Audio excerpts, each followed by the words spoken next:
नमस्कार, स्वागत है आपका हमारे YouTube चैनल पर।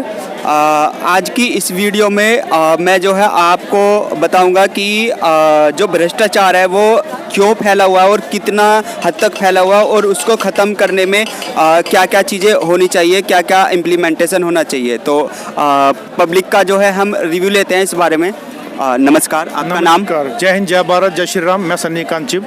ओके, मैं जम्मू कश्मीर से हूँ जी। तो ये जब जैसे किसी भी सरकारी दफ्तर में चले जाओ आप और अगर आपको कोई काम कराना है तो वहाँ पे वो लोग क्या करते हैं कि बार बार मतलब आपको बुलाते रहते हैं, धक्के खवाते हैं एक तरह से। और अगर वही काम आप किसी को पैसे दे के कराओगे दलाल के थ्रू तो वो बड़े आसानी से कर देते हैं, ठीक है। तो उन तक भी पैसा पहुँचता है। देखिए, जैसे आरटी ऑफिस हो गया और बहुत सारे ऑफिस है ऐसे। देखिए, मैं आपको एक बात बोलूँ, करप्शन जो है हमारे देश का सबसे बड़ा कैंसर है जी। कैंसर जैसी बीमारी ठीक नहीं हो सकती, वैसे करप्शन ठीक नहीं हो सकता जी। सरकारें चाहे कोई भी आए, तो सरकारें अगर ये बोलें कि हम टोटली हिंदुस्तान के अंदर से करप्शन फ्री कर देंगे, ऐसा कुछ नहीं होने वाला। लेकिन कम तो हो सकता है ना, 100% से 10%। मैं सब बताता हूँ। जैसे कि हमारे यहाँ के सीएम है दिल्ली के, केजरीवाल, मिस्टर केजरीवाल ने बोला कि करप्शन फ्री भारत बनाएंगे, करप्शन फ्री दिल्ली बनाएंगे जी। अरे एक एरिया, एक मोहल्ला करप्शन फ्री बना दो तो दिल्ली की बात तो दूर है, देश की बात दूर है।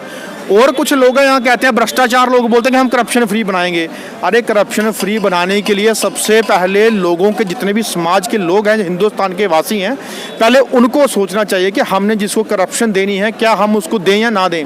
लेकिन जो वहाँ से गवर्नमेंट मुलाजिम हो, या ऑफिसर हो, या कोई भी एम्प्लॉई हो, चाहे वो रेवेन्यू डिपार्टमेंट का हो, चाहे वो आपने आरटीओ ऑफिस की बात की, चाहे वो हेल्थ डिपार्टमेंट हो, चाहे आपका एजुकेशन डिपार्टमेंट हो, चाहे ट्रांसपोर्ट डिपार्टमेंट हो, कोई भी डिपार्टमेंट जो है उसमें काम करने के लिए, काम करवाने के लिए 10 रुपये का काम होगा तो 1000 रुपया करप्शन ली जाएगी। जब मैं अभी आरटीओ ऑफिस की बताता हूँ एक, मैं जगह का नाम नहीं बता रहा, लेकिन उस आरटीओ ऑफिस से मतलब हर महीने कोई ना कोई वो हो जाता है, निलंबित हो जाता है। फिर उसको परमानेंट नौकरी से क्यों नहीं निकालते? जब रिश्वत लेते हुए पकड़ा ही गया तो उसको जेल में डाल के उसको परमानेंट नौकरी से निकाले ना, उसको फिर 1, 2, 4 महीने बाद फिर नौकरी पे रख लेते हैं। देखो भैया, आपको पता हमारे हिंदुस्तान के अंदर कितने संविधान बने हैं, कितने फंडामेंटल राइट्स बने हैं, कितने हमारे अंदर एक्ट बने हैं, कितनी चीजें हैं जी।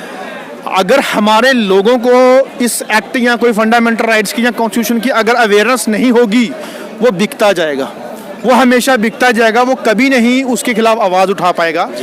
अगर कोई भी करप्शन लेने वाला, अगर कोई करप्शन देने वाले को बोले कि करप्शन दे तो मैं तेरा काम करूंगा, तो वो बंदा अकेला नहीं, अपने साथ 10 या 50 बंदे लेकर उसके दफ्तर के बाद धरने में बैठ जाए और उसके खिलाफ आवाज उठाए कि ये आज करप्शन लेने आया है, ये करप्शन ले रहा है, तो इसके खिलाफ कार्रवाई की जाए, चाहे मुझे उसका फॉर्म 10 दिन के बाद मिले, लेकिन ये जो करप्शन लेने वाला कीड़ा है ये खत्म होना चाहिए। उसके बाद जो है ऐसी बात करने वाला जो है 10 डिपार्टमेंटों के अंदर जब वो बात फैलेगी तो करप्शन लेने से 10 बार सोचेगा कि करप्शन लूं कि नहीं लूं। दूसरी बात, मुझे बताइए, अगर आपको सरकार ने नौकरी दी, किस लिए दी? सरकार ने नौकरी आपको सरकार दफ्तर में बैठ के फ्री की पैसे लेने के लिए दी, आपको लोगों की काम करने के लिए दी। जब आप लोगों का काम करेंगे तब जाके सरकार आपको पैसे देगी। तो आप सरकार से भी पैसे लेंगे, लोगों से भी लेंगे, तो मुझे बताइए, आप तो चोर, सबसे बड़े चोर ही हुए। और फिर आप गवर्नमेंट मुलाजिम कहाँ से हुए? और रही बात गरीब जनता की, और भैया गरीब जनता जो बेचारी है वो एक पैसा जोड़ के अपने काम खिलाए जो अपना पेट पाले।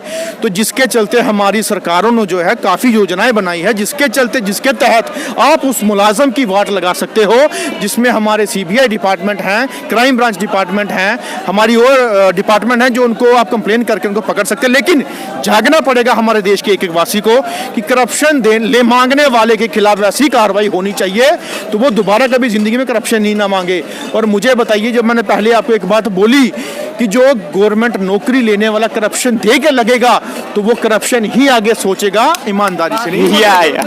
ये बात सही है, बिल्कुल सही है। लेकिन वो जो करप्शन देगा ना, वो किसी बड़े अधिकारियों को तो देगा ना, या नेताओं को देगा? देखिए, वो दे नेता को, वो दे बड़े अधिकारियों को, पीछे की तो पब्लिक लेगा, तो वो पब्लिक से और आम जनता से। और आम जनता का काम करने वाला वो सर्वेंट है, वो पब्लिक का नौकर है, सरकार का नौकर हो, पब्लिक का भी नौकर है। और जो रिश्वत दे के लगेगा वो कहाँ का सरकार का नौकर है? वो तो एक सरकार का बेईमान नुमाइंदा बन गया, वो इंसान नहीं है। वो किस तरीके से गरीबों को नोचेगा, उसके खून के अंदर, उसके मुंह के अंदर, दिमाग के अंदर यही चीज रहेगी हमेशा।